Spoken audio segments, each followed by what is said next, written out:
La expiación de nuestro Señor Jesucristo satisfizo completamente las demandas de la justicia de Dios, por lo que el perdón y la misericordia están garantizados para aquellos que han decidido creer en el Hijo de Dios. Ahora bien, ¿tener el perdón de Dios asegurado para siempre significa acaso que pecamos y podemos disfrutar de una comunión perfecta con Dios? En ninguna manera. El nuevo nacimiento implica una revisión constante de nuestras conciencias. El amor a la justicia y el odio al pecado es la evidencia de una verdadera transformación. El arrepentimiento y la confesión continua del pecado es una indicación de salvación genuina. Los redimidos anhelan no solo el entendimiento de la palabra de Dios, sino también su cumplimiento. El apóstol Juan en su primera epístola, capítulo 1, versículos del 8 al 10, que son el tema de nuestro estudio del día, dice: si decimos que no tenemos pecado, nos engañamos a nosotros mismos y la verdad no está en nosotros. Si confesamos nuestros pecados, Él es fiel y justo para perdonar nuestros pecados y limpiarnos de toda maldad. Si decimos que no hemos pecado, le hacemos a Él mentiroso y su palabra no está en nosotros. El creyente auténtico se mantiene firme en la fe que lo lleva a ejercitar su conciencia, buscando que ésta sea limpia de toda maldad. Pero a la vez es consciente de que esa limpieza solo la puede hacer Cristo, quien murió para santificarnos a nosotros en Él, y nos lleva a reconocer que pecar es contrario a la obra de Cristo, que fue quebrantar el dominio del pecado en nuestras vidas. Aunque el cristiano todavía tiene una disposición pecaminosa, cuando comete pecado siente un quebrantamiento.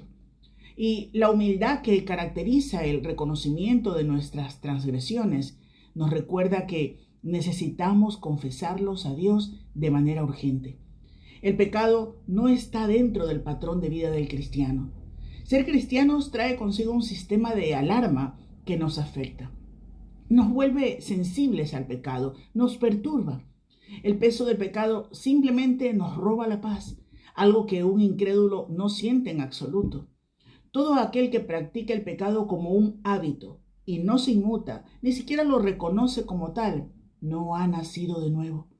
Y si una persona nunca admite que es en realidad un pecador, la salvación tampoco puede ser una realidad en su vida.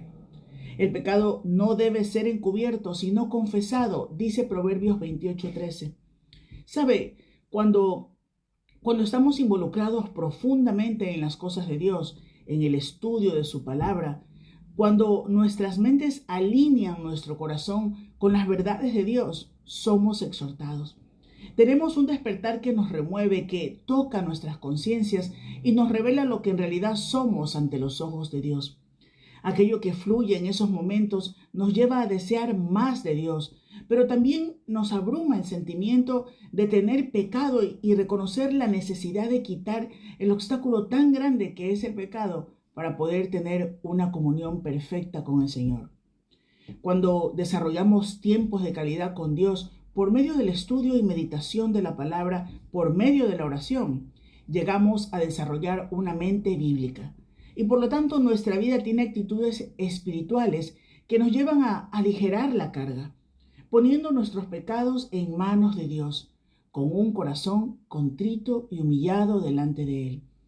El principio básico en el cristianismo para tener una comunión íntima, perfecta con Dios, es una conciencia sobria de nuestra condición, que nos lleva a tratar nuestra situación con juicios bíblicos, manteniendo una perspectiva bíblica del pecado. Aquello que constituye la evidencia, la prueba clave de un verdadero cristiano es esa disposición de buscar ser gratos ante los ojos de aquel que es lo más importante para el redimido, su Redentor. A continuación, hemos preparado un importante estudio sobre este tema. Permanezca con nosotros y al final recuerde compartir este programa. Las normas de protocolo forman parte de nuestra vida y de relaciones sociales. El protocolo es el conjunto de normas, reglas que se establecen para regular las relaciones y comunicación entre personas e instituciones. En otras palabras, son pautas que establecen cómo debemos comportarnos en determinadas situaciones sociales o profesionales. La importancia del protocolo en nuestra sociedad es fundamental, ya que nos permite establecer principios que nos ayudan a llevar a cabo estas relaciones públicas de una manera respetuosa.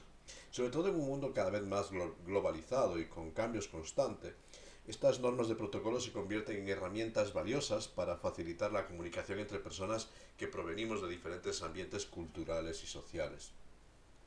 Ahora, cuando hablamos de protocolo, no solo se aplica a eventos ceremoniales y oficiales, como estos que a veces vemos de las monarquías, también en los ámbitos de trabajo, ¿verdad? Muchas veces de forma inconsciente estamos practicando normas de protocolo. Nos relacionamos diferente con un empleador que con un compañero de trabajo e incluso de una forma distinta cuando estamos en el puesto de trabajo como cuando vamos a firmar un contrato. Pero también en las relaciones sociales hay convenciones de protocolo, de cuidado para las relaciones. Ahora, cuando esta realidad la trasladamos a una vivencia espiritual, nos acercamos a una realidad. Dios nos ha llamado a vivir una vida de comunión íntima con Él cada día de nuestra vida. Pero ¿podemos relacionarnos con Dios de cualquier modo? ¿Necesitamos un protocolo para acercarnos a Dios? Hay una parábola que encontramos en Mateo 22, que es la parábola de las fiestas de las bodas. Cuando los invitados primeros rechazaron la invitación para acudir a la fiesta que el padre de familia había organizado, los criados salieron por los caminos e invitaron a todos a acceder al banquete. Pero invitar a acceder a la casa del padre de familia no era equivalente a entrar de cualquier manera. Y ahí el relato nos presenta a un hombre que quiso entrar a su manera, de cualquier modo, y fue echado fuera de la casa. Mateo 22, 11 al 13. No se había puesto el vestido de boda. No podemos acercarnos a Dios a nuestra manera, sino solo cumpliendo con los requisitos que Él demanda, que Él mismo ha provisto para nosotros en Cristo. Despreciar sus demandas no nos permitirá estar en la intimidad de Dios. Dios sabe, en su sabiduría infinita, que son muchos los tiempos de fracaso que surgen en nuestra vida. Sabe que nos cuesta vivir siempre equipados de tal modo que seamos agradables en su presencia. Sabe que con frecuencia el pecado llena de suciedad las ropas blancas de que hemos sido revestidos. Sobre la tierra solamente hay una persona que ha caminado sin pecado, y este no fue otro que el mismo Señor Jesucristo. Los más grandes hombres de Dios, los más ilustres personajes de la Biblia, de la historia humana, siempre han tenido uno o varios puntos de sombra en su carácter o conducta. Ninguno de nosotros, ningún ser humano, puede afirmar ser mejor que nadie. Ninguno puede acceder a la presencia de Dios y merecer la comunión íntima con Dios. El apóstol Pablo nos dice en Romanos 3:23 que todos somos pecadores. Todos, absolutamente todos. Y como consecuencia de esto, añade, estamos destituidos de la gloria de Dios. Literalmente este término destituido nos habla de estar carentes de la dignidad y de la aprobación de Dios. Ninguno cumplimos con el protocolo para acceder a la casa del Padre, para tener comunión con Dios. Por eso Dios ha provisto el medio para que podamos restaurar nuestra comunión con Él, esa comunión que hemos perdido por causa del pecado. Y ha provisto de todo lo necesario para que podamos cumplir con el protocolo de estar en su presencia. Ahora, tengamos un cuidado. Cuando hablamos de comunión con Dios no estamos hablando de posición en Cristo. Esto es algo que debemos de tener en cuenta. Como creyentes, hemos nacido en la familia de Dios. Lo dice 1 Juan, capítulo 5, versículo 1, versículos 11 al 13. Cuando cometemos pecado, no somos expulsados de la familia de Dios. Pero sí que se produce una ruptura en nuestra comunión íntima con Dios. No podemos orar, porque nuestra oración, dice el apóstol Pablo en 1 Timoteo 2:8, debe ser con manos santas, y nuestras manos, si no están santas, nuestra oración no llega a la presencia de Dios. No somos despojados de los vestidos que hemos recibido por la gracia, pero que sí somos confrontados con el cuidado que estamos dando a esta gracia y a este regalo que hemos recibido. Aquel hombre que fue expulsado en la parábola del Señor de la fiesta de las bodas, no había aceptado el vestido de bodas. No había aceptado las ropas de la boda. Quiso entrar a su manera. no quiso aceptar los protocolos de Dios. Necesitamos prestar atención a esta realidad. Necesitamos restaurar nuestra comunión con Dios. Pero en un sentido no debemos desesperarnos, ¿verdad? La gracia de Dios nos ha revestido. Pero eso no quiere decir que podamos justificar cualquier aspecto de nuestra conducta. Dios desea nuestra restauración. Debemos tener seguro de que tenemos comunión con Dios, de que tenemos una verdadera relación con Dios a través de la fe en Jesucristo. Ser un creyente genuino. Pero a partir de ahí necesitamos crecer en este acercamiento y esta intimidad con Dios, esta comunión con Dios. Entonces, ¿qué normas de protocolo? Aquellos que somos creyentes en Cristo Jesús, que hemos aceptado y recibido el vestido de la gracia de Cristo. ¿Qué normas de protocolo debemos tener presentes si queremos mantener una vida de comunión íntima con Dios? La Biblia nos enseña que la comunión íntima de Dios es con los que le temen. Salmo 25, versículo 14. Proverbios 3:32 nos dice que la comunión íntima de Dios es con los justos. Por tanto, la intimidad con Dios no es para todos, sino para aquellos que se ajustan a su voluntad, a la voluntad de Dios. En este sentido, me gustaría destacar 5 aspectos esenciales del protocolo que debemos cuidar en nuestras vidas si queremos acercarnos a Dios y que se van a ir descubriendo a lo largo de toda la Biblia. 5. Intentamos hacer un ejercicio de memoria, ¿verdad?, para retenerlos. En primer lugar, si queremos acercarnos delante de Dios, tenemos que hacerlo con sinceridad. La fiesta que como cristianos celebramos en Cristo es una fiesta de sinceridad y de verdad, dice 1 Corintios 5:8. Una fiesta donde cada uno manifiesta la verdadera naturaleza de su identidad. A Dios no podemos engañarle. Podemos aparentar entre nosotros, engañarnos a nosotros mismos, pero a Dios no, porque Él conoce nuestro corazón. En este sentido, la mayor muestra de sinceridad que podemos tener al acercarnos a la presencia de Dios es lo que nos dice el apóstol Juan, en 1 Juan capítulo 1, versículo 8. Él dice, si decimos que no tenemos pecado, nos engañamos a nosotros mismos, no estamos siendo sinceros y la verdad no está en nosotros. Y añade algo más, aparte de engañarnos a nosotros mismos, dice en el versículo 10, hacemos a Dios mentiroso. El pecado, aun anhelando evitarlo, forma parte de nuestra naturaleza. El apóstol Santiago dice en Santiago 3:2 que todos ofendemos muchas veces. A veces con nuestras palabras, otras veces con nuestros pensamientos, otras veces con nuestras acciones. Reconocer la realidad de la suciedad que afecta a nuestra vestimenta, a nuestra vida, es el primer paso para acercarnos a la comunión con Dios. Al acercarnos así, reconociendo nuestro pecado, reconociendo que somos pecadores, reconociendo que no merecemos, desaparece todo orgullo, toda apariencia de mérito, y solo queda gratitud a Dios por los favores inmerecidos. Nos acercamos a Dios como el mendigo que no tiene derecho a recibir el auxilio, pero que aún así, a pesar de la inmundicia de su vida, es acogido, es atendido, es restaurado con Dios. Cada vez que nos negamos a entrar en la comunión con Dios, y esto es algo que muchas veces decimos, porque nos sentimos indignos, estamos engañándonos y despreciando el regalo de Dios. Nunca, por nuestros méritos, estaremos suficientemente preparados y seremos dignos para acercarnos a Dios.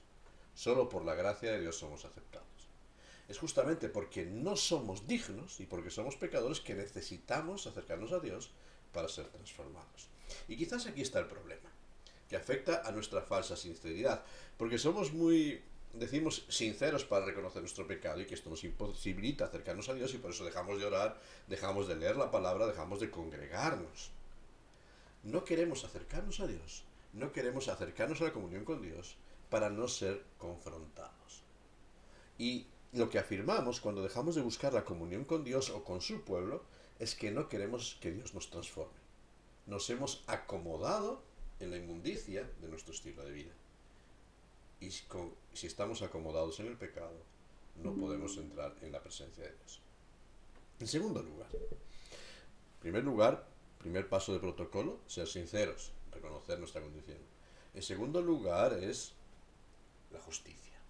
Es el sabio que al redactar los proverbios exclama, Proverbios 3:32, la comunión íntima de Jehová es con los justos. Y me llama la atención este término justo, porque esta es una expresión peculiar del idioma hebreo y que encierra la idea de aquellos que están equilibrando su caminar con los designios de Dios. Están intentando ajustar su vida a lo que Dios determina. Es interesante el primer uso que encontramos en la Biblia. El primer uso de este término justos en hebreo lo encontramos en el libro de Éxodo, capítulo 15, versículo 26, en donde Moisés está hablando al pueblo diciendo: si oyeres atentamente la voz de Jehová tu Dios, e hicieres lo recto, esta expresión, hacer lo recto, es ser justo, y fueres justo delante de sus ojos, si dieres oído a sus mandamientos, y guardares sus estatutos, ninguna enfermedad de las que envié a los egipcios te enviaré a ti, porque yo soy Jehová tu sanador. Esta es la historia del pueblo de Israel. Habían cruzado el Mar Rojo, y al cruzar el Mar Rojo y haber sido liberados de la cautividad de Egipto, tuvieron un primer contratiempo, allí en el desierto, en Mara, y es que las aguas eran insalubres. Y aquellas aguas amargas, ante la sed, comenzaron a murmurar. Es Dios el que va a responder solucionando el problema de la falta de agua para manifestar que su poder, que era sanador. No tenían que temer las vicisitudes y problemas de la vida. Siempre y cuando obedeciesen a los mandamientos de Dios habría sanidad y respuesta para todos los problemas. La desobediencia acarrearía dolor. La rectitud, sanidad. Y es como nos enseña también el apóstol Juan. El pecado es incompatible con la vida de aquellos que son hijos de Dios. Primera de Juan capítulo 3, versículos 9 y 10. Porque la presencia del Espíritu Santo en nosotros y su ministerio nos debe alejar y debe alejar al pecado de nosotros. Eso no quiere decir que un creyente no peque. Claro que sí, cometemos pecado, todos somos pecadores. Pero el creyente que siente la gravedad y el dolor del pecado, lucha con él mismo y no lo consiente como un hábito en su vida. No podemos pretender acercarnos a Dios justificando nuestras injusticias. Solamente el corazón contrito, el corazón humillado, el corazón que llora en su presencia, el corazón que anhela ser como Jesús, es el que puede acceder a la comunión íntima con Dios. Dicho en otras palabras, la comunión íntima de Dios es con aquellos que son inconformistas con Él como son y anhelan ser como Jesús. La comunión perfecta, la comunión íntima con Dios es para inconformistas, para aquellos que luchan, que se esfuerzan para cambiar y para que el Espíritu les transforme. Recordamos, primer paso para acercarnos a Dios, sinceridad. Segundo paso, segundo protocolo, justicia, inconformismo con el camino que llevamos, intentar ajustar nuestros pasos a los pasos de Dios. Tercer paso, sabiduría. El salmista oraba a Dios allí en el Salmo 119, versículos 33 y 34. Enséñame, oh Jehová, el camino de tus estatutos y los guardaré hasta el fin. Dame entendimiento y guardaré tu ley y la cumpliré de todo corazón. Aquel que anhela estar en la presencia de Dios pide entendimiento y sabiduría. Es ese conocimiento práctico para la vida, para agradar a Dios en todo. Es ese conocimiento práctico para estar en sintonía con la voluntad de Dios. En esta oración del salmista se usa hasta 3 veces el verbo guardar. Hay tres ocasiones ese compromiso con la vigilancia. 2 con el verbo guardar, en el sentido de custodiar para que algo no sea dañado y produzca el máximo fruto. Custodiar que la ley, que la palabra de Dios y los mandamientos de Dios sean la verdad de Dios, libre de engaños y manipulaciones, libre de nuestras excusas y argumentaciones a la que tenemos que aferrarnos. Y en tercer lugar, y en otro lugar dice también cumplir. Pide cumplir también. Y cumplir tiene un nuevo matiz.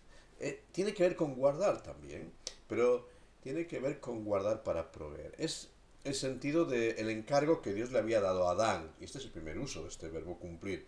Cuando Dios deja a Adán en el huerto del Edén, lo dejó allí para que lo guardase. Mismo término, cumplir. Para que cumpliese el propósito. Para que llevase a cumplir el propósito de que todo en el huerto fuese para la gloria de Dios. Y cuando dejaron de buscar la gloria de Dios, aquello empezó a estropearse. Necesitamos recuperar esa pasión de que nos acercamos a la comunión de Dios no en búsqueda de nuestro bienestar o de las necesidades del presente. La sabiduría nos lleva a acercarnos a Dios para darle gloria a Él. ¿Sabes? En demasiadas ocasiones buscamos la comunión con Dios con el propósito de alcanzar bendiciones, de solucionar problemas, de encontrar respuestas para necesidades.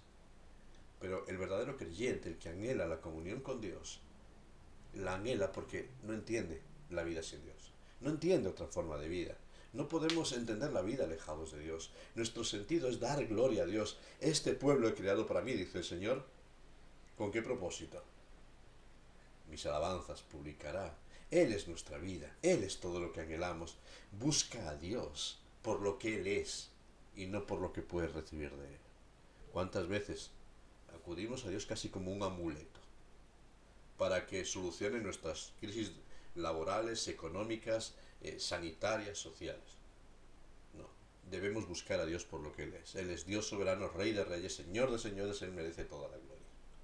Y si en su gracia quiere derramar bendiciones en nuestra vida, gloria a Dios por ello, pero no las merecemos. Entonces es acercarnos con sabiduría. Nos acercamos para honrarle, para darle la gloria a Él. Protocolo. Primer paso, sinceridad. Segundo paso, justicia, inconformismo. Tercer paso, sabiduría. Buscamos solo la gloria de Dios. Un cuarto paso en este protocolo, el arrepentimiento. Proverbios 28:13, ¿verdad? El que encubre sus pecados y el que los confronta, porque cuando nos acercamos delante de un Dios santo no podemos entrar de cualquier manera y solamente por medio del arrepentimiento es posible comparecer delante de Él. Y con el pecado hay dos formas de actuar. O lo justificamos intentando taparlo, o lo condenamos. No hay puntos intermedios. El que se acerca a Dios solo puede tratar con el pecado del mismo modo que Dios lo trata. ¿Y cómo trata Dios con el pecado? Lo arroja fuera, lo despoja de su poder, lo aparta. Sin embargo, con qué facilidad nos creemos las mentiras que justifican nuestra vida y conducta, dejando a Dios al margen. Buscamos nuestro camino. No queremos soltar nuestras adicciones, nuestros hábitos, nuestras conductas que sabemos que son destructivas. Sabemos que son nocivas, pero queremos acercarnos a Dios con la carga pesada de nuestras pasiones. Y al igual que aquel camello, nos decía el Señor Jesucristo, que no podía entrar por el ojo de la aguja, nadie cargado con las pasiones de esta vida, con esas pasiones que no son de Dios y su gracia, nadie cargado con la mochila del pecado puede entrar en la comunión de Dios. Por eso dice Proverbios, el que lo confiesa y lo suelta, se aparta, soltar el pecado, dejarlos a los pies de la cruz, dejarlo a los pies de la cruz, es indispensable para entablar la comunión con Dios. Sinceridad, justicia, inconformismo, sabiduría para buscar a Dios en primer lugar, arrepentimiento para soltar aquello que no agrada a Dios. Y quizás el quinto paso que tiene que ver con todos los anteriores, compromiso. Dice el apóstol Pablo escribiendo a Timoteo que el fundamento de Dios está firme, teniendo este sello. Conoce el Señor los que son suyos, pero en nuestra responsabilidad para acercarnos y para manifestar esta comunión con Dios, apártese de iniquidad. Es indispensable para acercarnos a la comunión con Dios tomar la decisión y el compromiso de apartarnos de todo aquello que desagrada a Dios. No podemos entrar en la casa de Dios mientras no abandonemos nuestras casas de maldad. Es lógico, ¿verdad? No podemos estar en dos sitios al mismo tiempo. Y tenemos que tomar la decisión seria. ¿Con quién queremos tener comunión? ¿Con la luz o con las tinieblas? ¿Con Dios o los ídolos? ¿Con la santidad o con la carne? No podemos estar sirviendo a dos señores.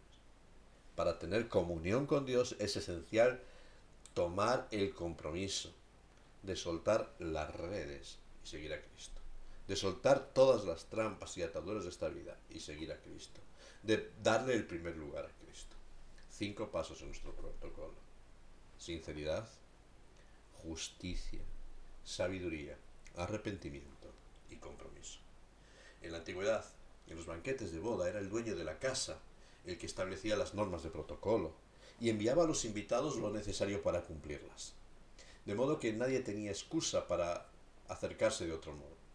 O te acercabas como establecía el protocolo o no podías entrar. Cuando contemplamos la realidad de nuestra vida espiritual, sabemos que podemos acercarnos a Dios, no por nosotros, que no lo merecemos, sino porque Él en Cristo ha provisto todo lo necesario. Y por eso tenemos el equipamiento necesario. Pero ¿por qué no fallamos? ¿Por qué no lo logramos? Y quizás hay 2 recursos esenciales para restablecer nuestra comunión con Dios. En primer lugar, y como hemos mencionado ya, la confesión. No encubrir el pecado. No intentar creernos mejores, sino reconocerlo delante de Dios. No querer intentar engañar a Dios con nuestras torpezas y aparentar lo que no somos. Somos lo que somos por la gracia de Dios. Y esperamos que esa gracia continúe transformando nuestras vidas. Y por eso necesitamos aceptar que su gracia es suficiente. Porque Él ya pagó el precio de nuestro pecado. Nosotros no tenemos nada que añadir. Solo vivir una vida de forma consecuente con el regalo que Él nos ha dado. Y aceptarlo, amarlo y buscar constantemente a Dios. No necesitamos confesar delante de los hombres, sino acercarnos a Dios con sinceridad. Y Él nos abre la puerta. Confía en este día en la promesa de Dios. Acepta su perdón, que es para siempre. Pero recuerda, el pecado es destructivo y su precio es muy alto. Es tan alto que costó la muerte del Señor Jesucristo. Es tan alto que frustra nuestra comunión con Dios. Somos templo de Dios. Y para que Dios habite en su templo, es necesario que este templo se encuentre limpio de toda inmundicia. 2 Corintios capítulo 6, versículos 16 y 17. Dios es santo. Y somos llamados a vivir la santidad como Él, porque sin santidad, sin apartarse de la inmundicia, nadie verá, nadie tendrá comunión íntima con Dios. Hebreos capítulo 12, versículo 14. La provisión de Dios es perfecta. Él está llamando a cada una de nuestras vidas constantemente. Si le abrimos y le damos la prioridad en nuestras vidas, Él entrará, establecerá su comunión íntima con nosotros. Pero si no abandonamos las pasiones de esta vida, no podremos escuchar su voz. ¿Qué escoges hoy? ¿La intimidad con Dios o la intimidad con el mundo? Escoge a Dios, porque es la mejor parte. Pero es tu decisión, y esa decisión es trascendental. ¿Qué escoges? ¿Intimidad con Dios o con el mundo?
porque todo lo que hay dentro de mi corazón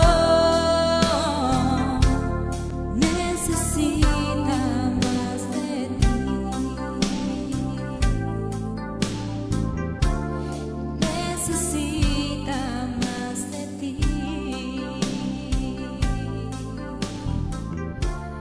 Necesita más de ti.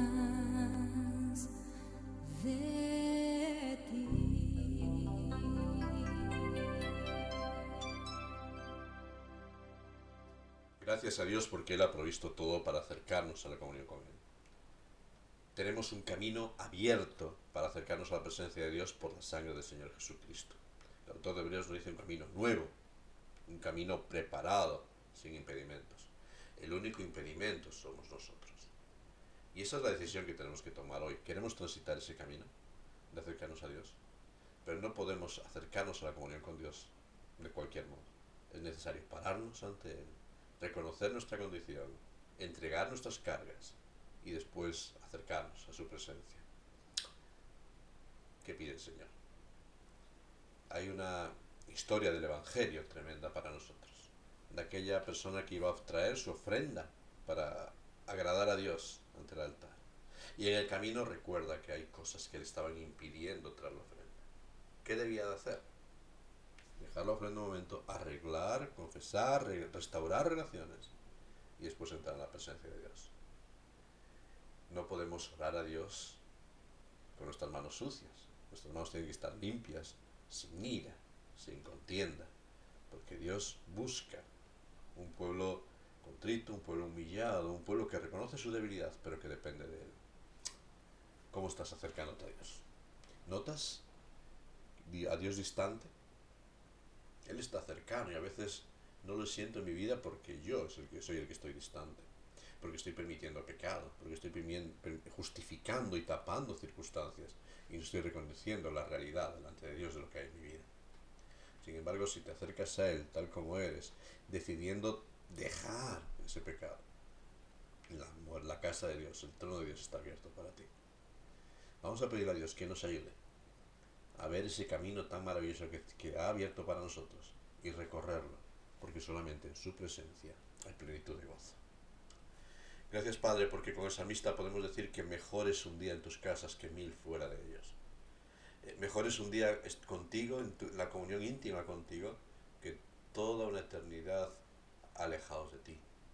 Señor, por eso, Padre Celestial, qué bueno es sentir que tú nos buscas, aun cuando nosotros no merecemos, y nos invitas y nos preparas banquete y aderezas todo lo que necesitamos y nos revistes con esas vestiduras de gala, esas ropas blancas, Señor.